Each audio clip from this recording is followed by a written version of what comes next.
Merci de nous avoir choisis pour vous informer. Bienvenue, mesdames et messieurs, à cette édition du journal qui retient au sommaire ce point de presse tenu ce 12 novembre 2020 à l'état-major général des Forces armées de la République démocratique du Congo à Kinshasa. Un point de presse animé par le porte-parole de l'armée RD congolaise. Le gros du message du général Léon Richard Kasonga est clair. Tous les militaires doivent rester disciplinés et unis derrière le commandant suprême. Et à Lubumbashi, une chasse aux marchands à la sauvette a été opérée par le maire de la ville lui-même en compagnie d'une forte équipe de la brigade d'assainissement. L'objectif de cette opération est la destruction de toutes les activités commerciales qui ternissent l'image du centre-ville de Lubumbashi. Une fois de plus, bienvenue à cette édition du journal. Je le disais tantôt au sommaire, les éléments des forces armées de la République démocratique du Congo sont aussi appelés à demeurer unis et disciplinés derrière le chef de l'État congolais. C'est l'appel du général Léon Richard Kasonga, porte-parole de l'armée, à travers un point de presse tenu ce 12 novembre à l'état-major général des FARDC à Kinshasa. Léon Richard Kasonga a par ailleurs appelé aux acteurs politiques de s'abstenir de piloguer les FARDC. Regardez. Les forces armées de la République démocratique du Congo condamnent avec véhémence la campagne séditieuse concoctée dans des officines rétrogrades, mieux connues, mieux identifiées, bientôt détruites, campagne dédiée à la démoralisation des forces armées dans le but d'opposer nos militaires des hommes aux autres. Débité par des personnes lâches, mues uniquement par la négation des valeurs apolitiques, républicaines et nationales qui sous-tendent les forces armées. Ces inepties irréfléchies visent à déstabiliser la République démocratique du Congo, oubliant que apolitique, nationale et républicaine, les forces armées de la République démocratique du Congo forment un tout inséparable, un maillon indissoluble, un corps bien huilé, tout dévoué à la stabilité et à la sécurité de notre pays. Dès lors, il est superfétatoire de croire et d'admettre qu'un seul officier intellectuel nationaliste, pétri de qualités morales, un citoyen plus que d'autres citoyens, choisissent, tout en reconnaissant les difficultés de la République démocratique du Congo, de les porter sur la place publique, tombant de ces faits dans l'indiscipline et dans la violation de consignes telles qu'a tenu à nous rappeler le chef d'état-major général de nos forces armées lors de sa causerie morale du 28 octobre à la parade militaire du camp de Coco. Restons toujours dans la capitale Kinshasa où les évêques catholiques, membres de la conférence épiscopale nationale du Congo, étaient chez le Premier ministre Ilunga Ilunkamba pour lui demander de s'impliquer dans ce climat de tension qui se manifeste au sein de la coalition gouvernementale. Le Premier ministre a, selon l'abbé Donatien Chollet, le secrétaire général de la SENCO, un rôle prépondérant à jouer pour trouver une issue heureuse de ce dossier. Puisque nous parlons de la SENCO, retenez que le secrétaire général de cette institution a fait une mise au point mercredi 11 novembre 2020 sur le remerciement de quelques religieuses de la congrégation Sainte Famille de Kinshasa pour se venger de leur renvoi. Ces ex-religieuses ont accusé faussement Monseigneur Fulbert Tembo, évêque de Boudjala, disant qu'il voulait abuser d'elle, un acte décrié par les autorités de l'Église catholique de la République démocratique du Congo. Suivez ces commentaires de Merveille Congolo. Elles ont eu du mal à digérer leur renvoi de la vie religieuse. Ces femmes ex-religieuses de la congrégation des Sœurs des Saintes Familles de l'Enfant Jésus, le Boujala à Kinshasa, dénoncent de leur part des abus dont elles auraient été victimes de la part de l'évêque de Boudjala. Samba toyebi te merci. Toyebi pe na biso te. Toko samba ka rapport toyeko samba na bakolo esamisela na pagano tokoli bana mike bamama biso basamba te me biso to bandi ko samba pona Monseigneur Philibert Tembo. Le sambelelu ya bapagano azomeme biso. Toke tolobi makambo nyonso. Sitôt informé de cette situation qui vise à discréditer l'Église catholique, la SENCO a réagi à travers son secrétaire général, l'abbé Donatien Chollet. Selon lui, ces femmes ont été renvoyées pour diverses raisons. Après vérification, il s'avère que ces femmes sont des ex-religieuses de la congrégation citée ci-dessus qui continuent à porter abusivement les insignes de cette famille religieuse de laquelle elles ont été renvoyées conformément à la normative canonique pour des raisons bien connues d'elles-mêmes. Pour ce prélat catholique, le renvoi de ces femmes serait un verdict du jugement rendu suite à une plainte qu'elles avaient déposée en justice. Le dossier de leur renvoi de la vie religieuse a été traité en bonne et due forme au niveau du siège apostolique, Rome. C'est une décision irrévocable qui relève de l'autorité suprême de l'Église qui ne peut pas être manipulée par un évêque.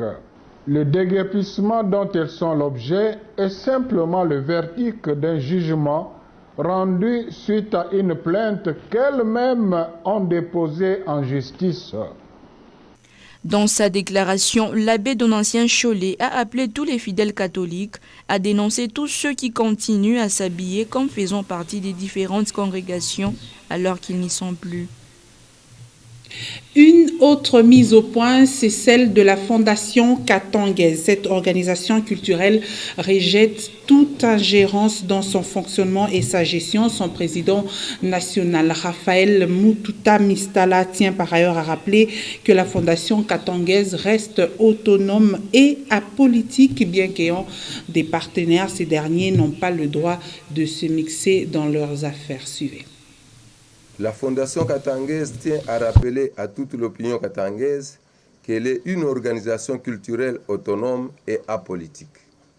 Ses missions sont celles de paix, d'unité, de fraternité, de solidarité et de cohésion entre ses membres, tout en restant l'Église au milieu du village.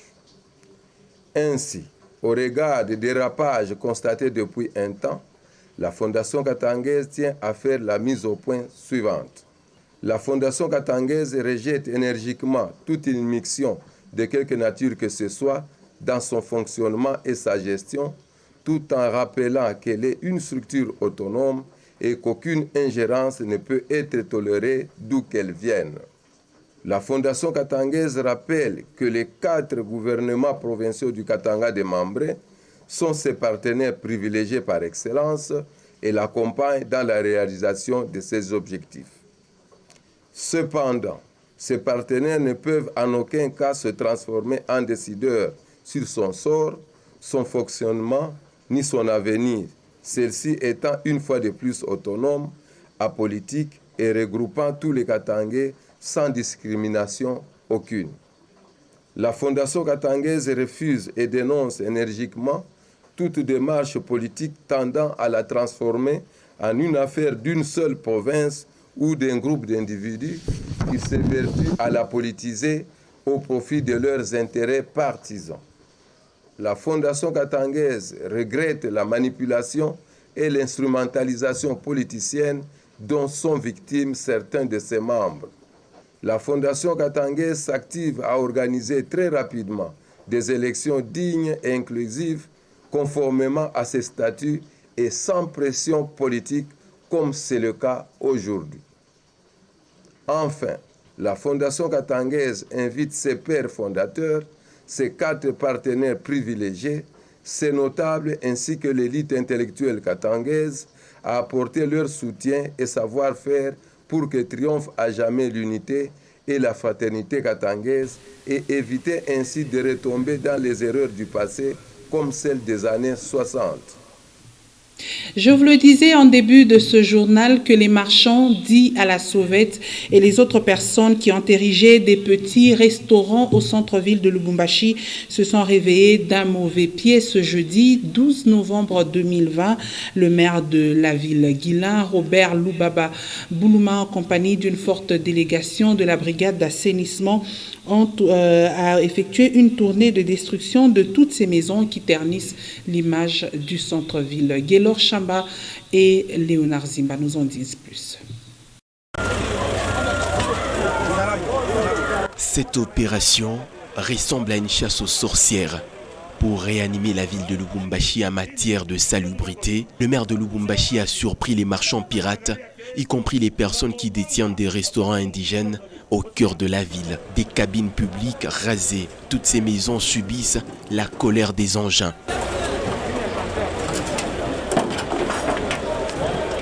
Arrivé à un endroit, Guilain, Lubaba Boulouma échange avec une dame tenancière d'un restaurant. Ses nerfs sont tendus, la femme a difficile à comprendre.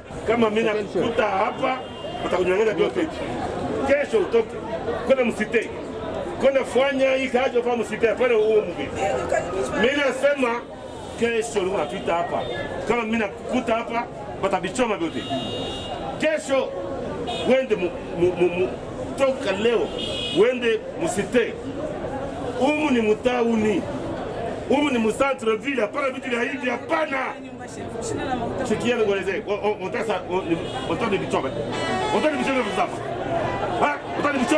Lubumbashi a perdu toute sa beauté d'antan. La brigade se réveille finalement d'un profond sommeil. Il y a beaucoup de marchés pirates. Donc nous sommes là dans la ville de Lubumbashi pour lutter contre le marché pirate, de chanvre et de whisky.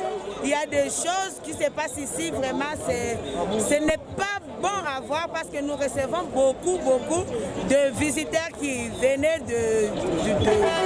du monde pour visiter ici Lubumbashi. Ça sera peut-être un espoir, pense une opinion qui permettra à la ville de Lubumbashi d'être propre.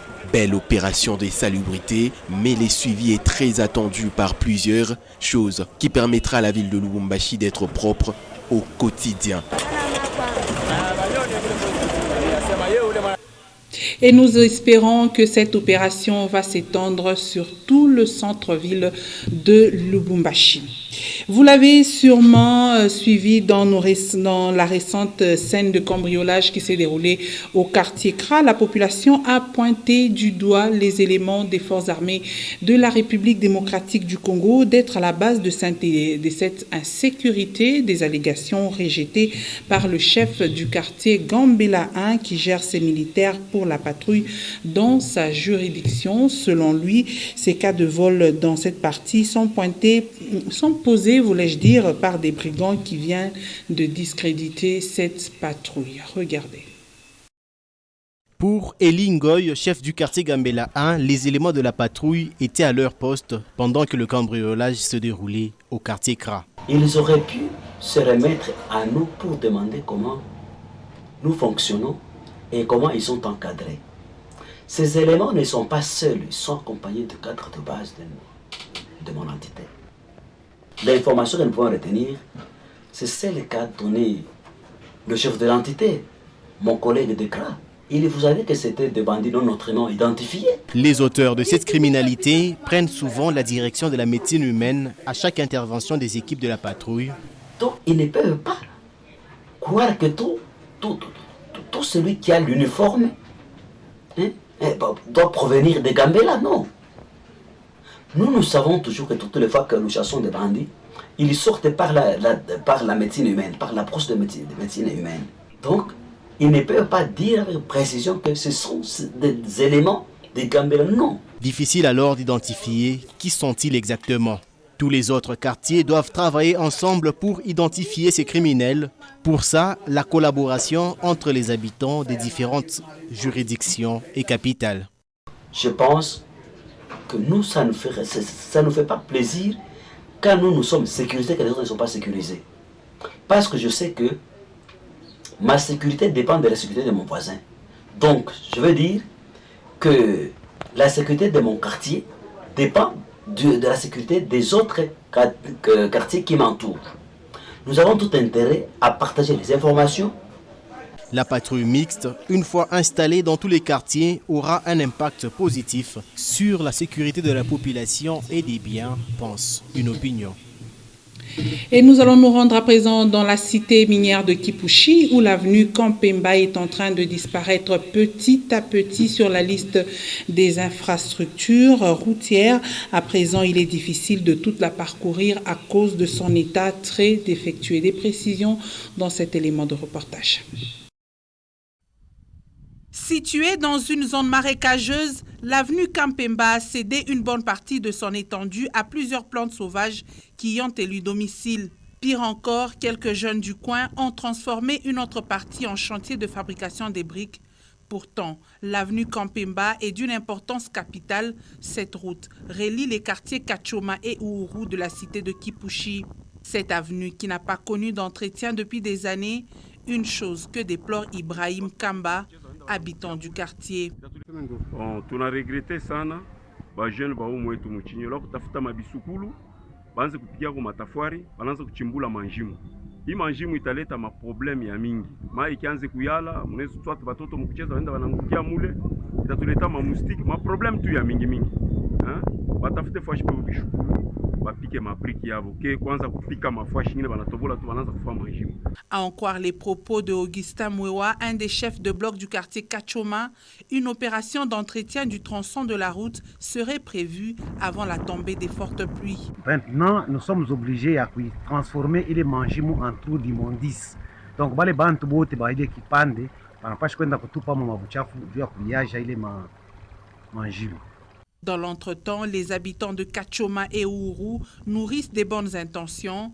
Leur vœu est de voir l'avenue Kampemba connaître régulièrement des travaux d'entretien comme par le passé. Et leur crainte est que les deux coins soient séparés, faute de route d'ici peu. Et l'on célèbre à l'échelle mondiale ce 12 novembre la journée de la pneumonie, une journée qui n'a qu'un but principal, celui de sensibiliser les populations à un véritable problème de santé publique. Selon le personnel médical, cette maladie se caractérise par une respiration douloureuse et une absorption limitée de l'oxygène. Les détails avec Ben Kayembe. Infection respiratoire aiguë qui affecte les poumons, la pneumonie est l'une des causes des mortalités infantiles. Chaque année, plus d'1 million d'enfants de moins de 5 ans meurent de cette pathologie. Un taux de décès dû aux troubles respiratoires accentué principalement en Afrique. La pneumonie touche toute catégorie d'âge, insiste le docteur Charles Kitenge, médecin à Lubumbashi. C'est une inflammation, tout simplement une atteinte de parenchyme pulmonaire. Non, c'est une maladie héréditaire et communautaire, donc ça peut atteindre de tout petit jusqu'au plus vieux. Mais avec une tranche d'âge de prédilection, souvent les tout petits au plus vieux. La prise en charge de cette maladie, qui tue plus que le sida et le paludisme, implique la prise en compte des symptômes dès le début de l'infection, insiste le médecin. Non, le traitement est causal. Lorsque c'est une infection due à un parasite, on donne les antiparasitaires. C'est des infections bactériennes, il faut les antibiotiques qui pourront accompagner bien sûr avec d'autres traitements symptomatiques comme les mycolytiques pour aider les kinés respiratoires et ainsi de suite. Cette 12e édition de la Journée mondiale de la pneumonie a pour thème l'année de l'oxygène 2021. Ce trouble respiratoire a un lien direct avec la pandémie de coronavirus. Une récente étude de la Corée du Sud a démontré que 26% des jeunes âgés entre 18 et 35 ans ayant contracté le coronavirus développent également la pneumonie. Une exception pour cette année académique. Les défenses des mémoires viennent de débuter au mois de novembre à l'université de Lubumbashi, et ce conformément au calendrier aménagé. Une exception à cause de la pandémie de Covid-19 qui avait presque tout paralysé. Depuis le début de la semaine, les finalistes de deuxième licence défendent leurs travaux de fin d'études, certains en compagnie de leurs parents, les autres à huis clos, nous dit Guélor Chamba. À l'université de Lubumbashi, l'heure est désormais consacrée aux défenses des mémoires. Le calendrier académique a été aménagé à cause de la pandémie des coronavirus. Voilà, cette exception, les étudiants défendent au mois de novembre. Ces épreuves ont débuté cette semaine et les étudiants s'acquittent de leurs devoirs. Ce que vous pouvez noter de mon sujet est que dans la vie, il faut savoir se mettre à la place d'une autre personne qui a vraiment besoin de votre aide pour bien l'accompagner dans la vie. Malgré la pandémie, l'essentiel a été fait, déclarent ces finalistes de deuxième licence. Je m'y ai préparé surtout pendant le confinement, j'étais à la maison, je me concentrais à la maison, j'étais confiné.